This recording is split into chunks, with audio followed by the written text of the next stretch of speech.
How you doing, boy? I'm doing good. Listen, you know what? Before we let anybody tell us to start talking to us, talking shit. What key do you like to play the blues? Oh, any key. Wait now. G is all right. Well, let's play some blues. Key and G, right? Key and G. Go ahead. I'm gonna follow you. No, I'll follow you because I'm gonna let you start it off. Just play by that tempo. Go ahead. What about?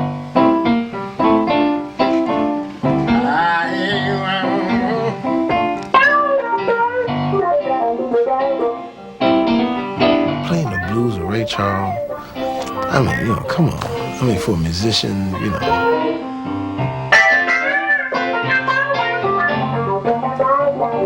I'd been watching Jamie Foxx's career.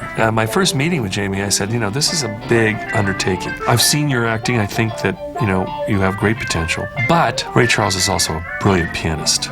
And, you know, he's going to have to play in this. And I'll have to work things out where I get a piano player to play and I make it look like you're playing and so on. And he looked at me and said, well, you don't have to do that. I play the piano. I went to college for classical piano scholarship. I said, yeah, that's what I do. I play. And in a moment I just kind of sat back and went, oh my God. I wish I could tell you I knew it in advance and it was planned. It wasn't. So the next order of business was to test him. Well, we met right in this room. He was giving me everything. He hit the Thelonious Monk, he hit the classical piano. I was like, man, he plays it all. Yeah. Oh. Is that messing around? No. Now you were just messing around. You do that, Jamie? Well, Ray is not easy, as I've said over and over again. He's a musician and he knows what he's doing.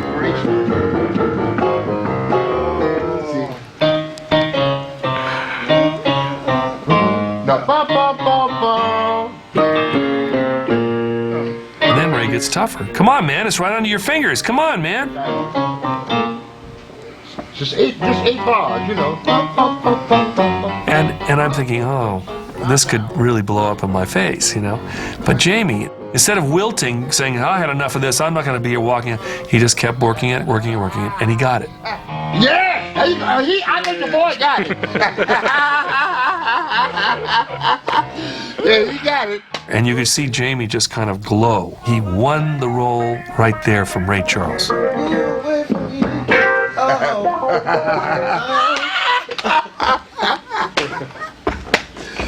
You can't do that around me, man. I get excited. I'm sorry. At that moment, I think there was a spark in Ray Charles that said, this guy has got something inside. He's not going to cut and run. Hey, we're going to be all right. I'm going to take you out the road with me, man. I thought, God, this is great. Jamie will get to spend time with Ray. And I called Jamie. I said, go down. And he didn't do it. I kept calling back and saying, have you been down? No. Taylor was like, what's wrong with you, man? We did this thing, and Ray was there in the studio, and you didn't show up. I mean, and I said, I'm like a sponge. If I get the old Ray, then, you know, I won't be able to make the transitions, in a sense. So. And Jamie was right.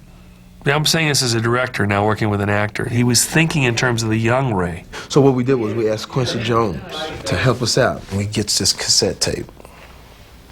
Pop the cassette tape in, and we hear, hi, this is Donna Shore from the Donna Shore Show. This is such a special day for all of us. Kenny Rogers, and of course, Ray Charles. And then you hear, Hello, you know, Donna, I am just so pleased that you even know my music. I mean, really, this is very, very interesting. You know, I tell you, you're such a busy lady, you know. I'm surprised you even had time to fool around with such trivial stuff, you know. I didn't know you read the book. I'm a fountain of trivia. All right. I took that and made a DNA. You know, I took the DNA of that, and we went through the whole script. And sometimes Taylor would pull me back and say, no, you got to be higher, you got to be lower here. So we could take that DNA and kind of go through it to change that voice, you know, change the spirit of the character. So that was a method of getting to it. Well, you know what? In fact, this King Bee, man, I really and truly love gospel, man. I mean, one of my favorite groups is from right here in Houston, the Cecil Shaw Singers. What I loved as an actor was his total commitment. Jamie Foxx committed to do this role blind. A lot of actors would say, well, I got dark glasses on, you know, to hell with it. I can just, you know, close my eyes. When you're with Ray Charles, occasionally he takes his glasses off and you're like, wow, you know, first of all, there's a vulnerability that happens. And we use that in the movie. And so we had to create a look for his eyes that really does replicate Ray's real eyes. We tried so many different ways of making the eyes really look authentic and real, but we went through just glue the eyelids shut, which didn't work out. We went through synthetic prosthesis, like the rubber kind, which didn't work out. Then we finally went to the silicone. It was tough on the eyes, but at the same time, it was necessary because in his life, it's uncomfortable. You get angry because you can't see, you want to take them off, but you know you had to keep them, and I had to keep them on even during lunch. So I couldn't see from 12, 14 hours a day, which really worked on me. And it was a fascinating moment when we were first working together, and he had his prosthetics on. And I was talking to him, and there was a room full of people. Taylor goes, "You all right? Yeah, I'm good. If you just tell a guy to quit tapping the pencil." What guy tapping the pencil? And you look over on the other side of the room, it's a guy tapping the pencil. Your hearing became acute. It was very, you could hear everything, which also too could be, it could be nerve-wracking. Boy, are you blind? Yes, sir, since I was 7. Well, let me help you out then. This is a country band. We don't play no boogie-woogie. Billy, don't get your feathers all ruffled now. I met this old boy over at the OC at Clark Field, and, well, he plays a mean jazz piano. I got the rights to this film 15 years ago. I'm lucky that I didn't make it for 15 years because I wouldn't have had Jamie Foxx in the lead role. And Jamie gave me this incredible gift. I can go from his hands to his mouth so that you just feel this is Ray Charles. It brings a tear into my eyes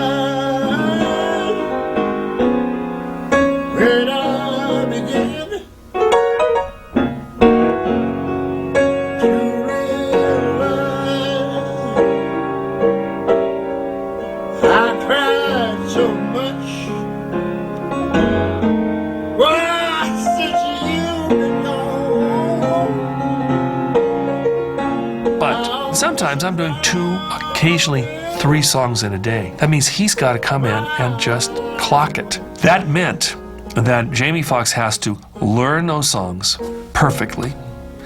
1, 2, he has to learn the finger in the piano. It was like nights until I stayed up till like maybe 5:30 and having to be on the set at 6:30. But I had to get that part down so it looked authentic. I hadn't been a musician, there's no way we would have been able to do 96 cues of Ray Charles music. So he's got to be there and be ready. And he did. The genius himself, Ray Charles. When you see this film, you are watching Ray Charles perform because Jamie Foxx has made you believe that. Here's a guy that was Hollywood, he was a star, all of these things coupled together, and at the same time, by him being blind, it was a lot of things that you had to layer and put into place until it finally turns on.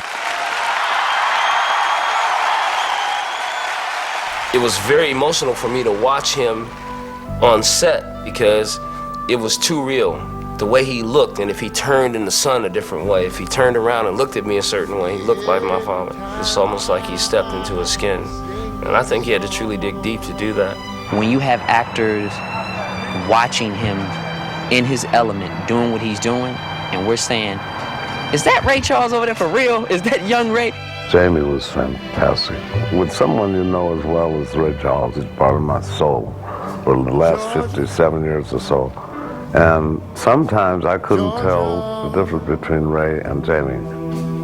The whole day through, just an old sweet song keeps Georgia on my mind. Georgia on my mind. I said, Georgia. He was such the cool person in the fact that he was really trying to make sure I felt comfortable. When he talked to me, it was like talking to his son, and hopefully his son does good in the project, and that was what was great. I heard you, but now you're writing down my day. Oh boy! And that's when you knew it was going to be great because he gave his blessing. You better come around me, man. Because I want you to be singing. I love you to sing, boy. That's one of the things that you can look back on your life and say, wow, life is pretty good. Oh, there you go.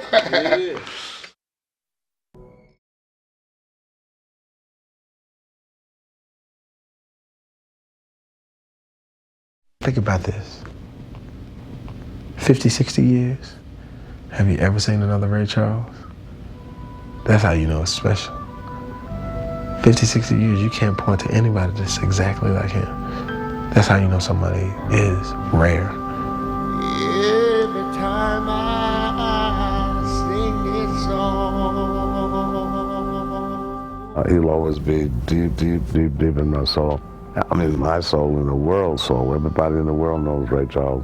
Up until probably a year before his sickness, was doing 200 and 300 nights a year. Nothing stopped him. Now, Georgia, oh, Georgia, hit it hold me through. This old sweet song keeps Georgia on my mind. All of our life, we've been listening to Ray Charles sing country. We've been listening to Ray Charles sing gospel. I mean, you know, America the Beautiful. I mean, come on. I mean, we followed him right on up until the very end. Yeah, Georgia, oh yeah. His career spanned over 50 years. Yeah, Georgia. He was invited to the White House 7 times by 7 different presidents. He performed for kings and queens around the world. You know, Asia, Eastern Europe, South America, wherever, he was our cultural ambassador. It's moving right through the pines. Ray Charles did at a time what people can't even do now in recording contracts. All of the different genres of music that he performed and he wrote in, I mean, there were no limits for him, none. And I am so inspired by that. Are the eyes that smile tenderly here and now? Still The way he has personally influenced me is through his soul, his feeling. You know, you can sing a correct note, you can sing the correct words, but if it doesn't come from your heart and soul, the person listening can't feel it. And that's the way it is when Ray Charles always would sing. You would feel it, not only hear it.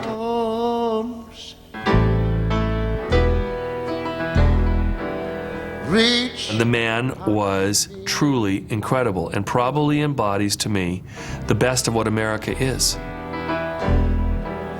Are the eyes